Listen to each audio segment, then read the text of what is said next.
दिल्ली में राजद का सियासी आज ड्रामा हुआ। लोकतांत्रिक जनता दल का राष्ट्रीय जनता दल यानी कि राजद में विलय हो गया।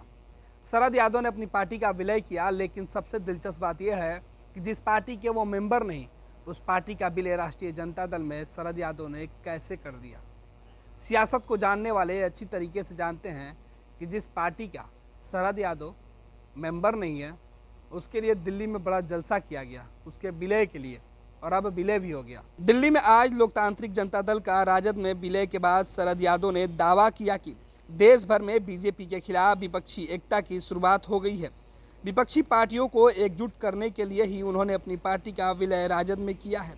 अब वे और उनके लोग तेजस्वी यादव के नेतृत्व में विपक्षी एकता को मजबूत करने की कोशिश करेंगे।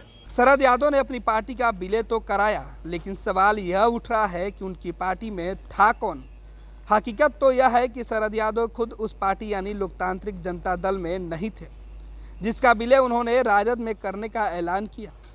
यकीन न हो तो 2019 के लोकसभा चुनाव को देखिए। 2019 में हुए लोकसभा चुनाव में खुद शरद यादव राजद के टिकट पर बिहार के मधेपुरा से चुनाव लड़े थे। उससे एक साल पहले ही उन्होंने लोकतांत्रिक जनता दल का गठन किया था, लेकिन अपनी बनाई हुई पार्टी से चुनाव नहीं लड़े। जाहिर है राजद से चुनाव लड़ने से पहले उन्होंने राजद की सदस्यता भी ली होगी। हालांकि शरद चुनाव हार गए थे। एलजेडी के सारे नेता तो पहले से ही राजद में हैं। बात सिर्फ शरद यादव की ही नहीं है। शरद यादव ने 2018 में अपनी पार्टी लोकतांत्रिक जनता दल का गठन किया था। वे उसके संरक्षक बने। बिहार में जो प्रमुख नेता उनके लोकतांत्रिक जनता दल में थे, उनका नाम जान लीजिए। रमई राम एलजेडी के प्रदेश अध्यक्ष थे। पूर्व सांसद अर्जुन राय राष्ट्रीय महासचिव थे। पूर्व विधानसभा अध्यक्ष उदय नारायण चौधरी एलजेडी के प्रमुख पदाधिकारी थे। ये तमाम नेता काफ़ी पहले ही राजद में शामिल हो चुके हैं। फिर शरद यादव ने किन लोगों को राजद में विलय कराया। दिलचस्प बात तो ये भी है कि शरद यादव की बेटी सुभाषिनी यादव भी उनके पार्टी लोकतांत्रिक जनता दल की सदस्य नहीं थी।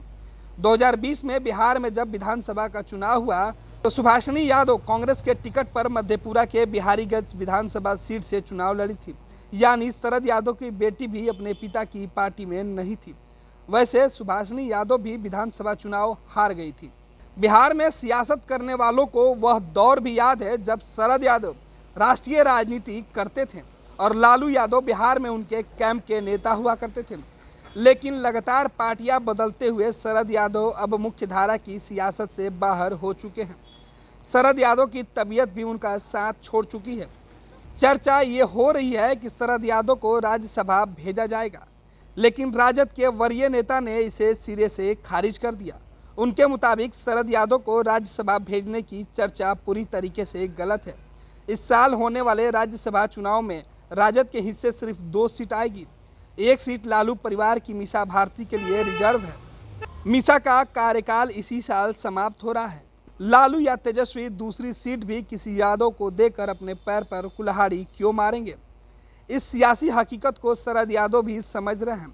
शरद यादव के एक करीबी नेता ने बताया कि उनका लक्ष्य अब अपने बेटे और बेटी को पॉलिटिक्स में सेटल करना है।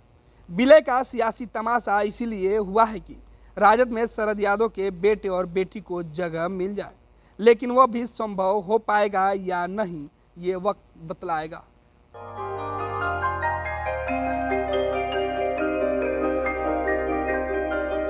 इस कोविड पेंडेमिक में सब ये शहर छोड़कर अपने शहर अपने घर चले गए। हम लोगों का अपना शहर तो है, लेकिन वहाँ अपना घर नहीं। अगर सिचुएशन और खराब होता चला गया तो हम जाएंगे कहाँ? अरे ये प्रॉब्लम तो हर शहर में, लेकिन हाँ, अपने शहर में भी अपना घर तो होना ही चाहिए।